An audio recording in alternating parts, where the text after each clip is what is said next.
पुरुष कलाकार हे 7 असतात.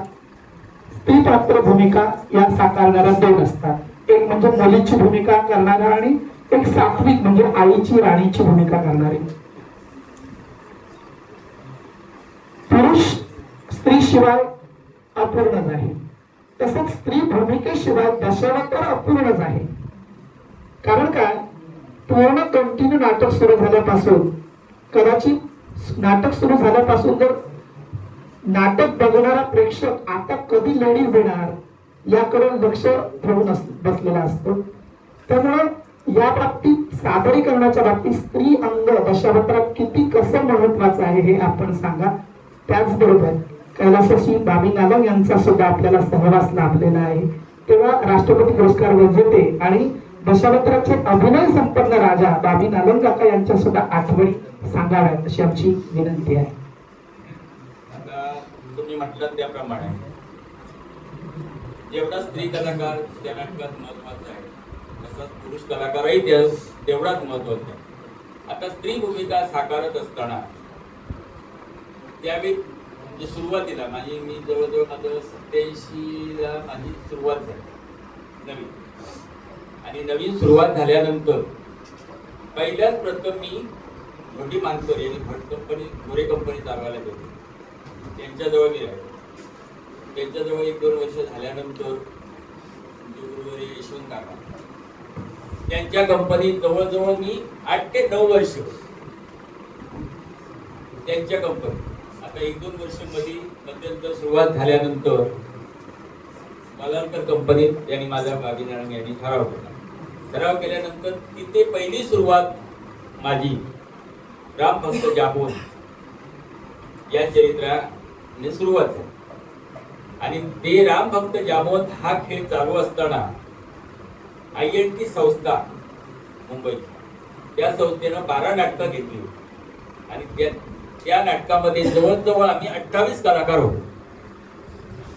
28 कलाकारांपैकी ते दादा राणी पुरस्कार आहेत, यशवंत काका होते, काय आता हल्लीच आमचे जयसिंग भाऊ, बाळा भाट, परत दामोदरशी, म्हणजे असे एकूण आम्ही 28 कलाकार होतो. आप्पादळवी माझे गावात आप्पादळवी. पण त्या 28 कलाकारात फक्त नाटक होतं 2 तासात. त्या 2 तासात अर्धा तास 8 दशावतार आणि 1.5 तासात संपूर्ण राम भक्त जांबवंत हा खेळ. आता तो कसा सादरीकरण करायचा याच्यासाठी डायरेक्टर होता सुरेश भगत आणि चिखले हे 2. आणि वालावली लक्ष्मीनारायण मंदिरात आमची 8 दिवस रिहर्सल चालू होती. आणि त्यावेळी त्यांनी आम्हाला असं सांगितलं ते डायरेक्टर की 4 कलाकार स्टेजवर असताना स्टेज कव्हर कसं करायचं. आता काही कलाकार आता म्हणजे मी नाव कोणाचं घेणार नाही, पण काही कलाकार एकमेकांबरोबर संवाद करत असताना एकदम जवळ उभे राहतात. पण तो संघर्ष करत असताना प्रत्येकाला अंतर आहे.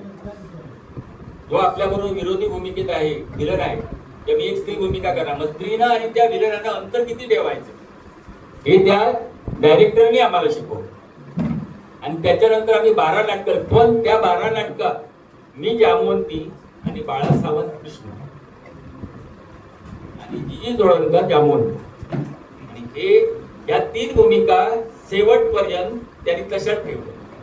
आणि इतर 28 कलाकार असल्यामुळे 28 आणि एक ब्रह्मरक्षक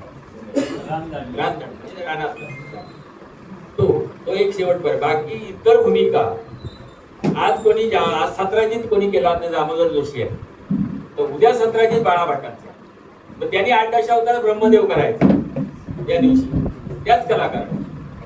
अशा त्या 28 कलाकारात ते नाटक झालं. पण त्यावेळी शृंगारी प्रवेश कसा करायचा, अंगाला स्पर्श न करता, म्हणजे कृष्णानं जामवंतीचा तो मणी काढून घेताना तो मागावून हात घालत होता, पण तो अंगाला स्पर्श न करता तो अभिनय कसा करायचा हे बाबी नालंगाने आम्हाला शिकवलं. दुपारच्या पिराडाला मी म्हणजे असं बघत बसून बाळासाहेब मागवून येऊन तो मणी काढत होता. पण तो मनी काढत असताना त्या श्रीमंतानं तो हात मागावून हात घालत असताना तिनं त्या केसात हात असा वर केल्याच्या नंतर तो परत हात घालत, तो पण खाली हात घालून मागे काढला, असा तो प्रवेश होता.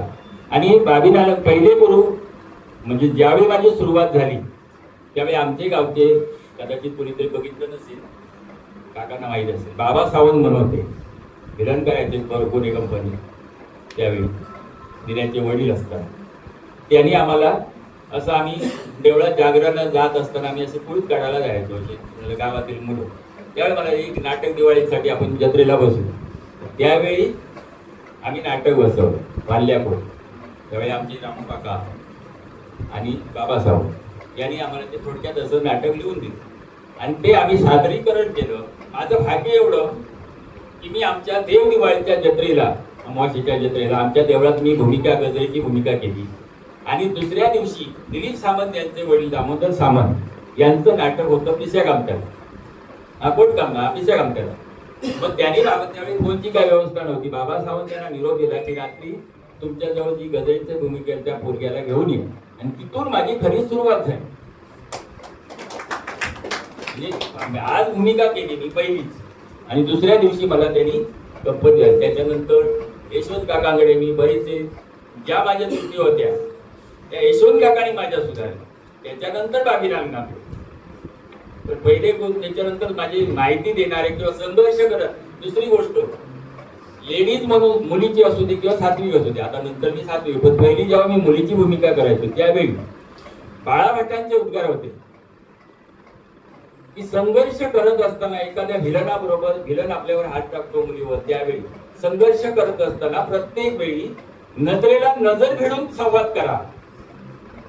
आता काय काय कलाकार असे होतात नवीन, म्हणजे सगळ्यांना याचं सगळेच असे नाही, पण नवीन कलाकार.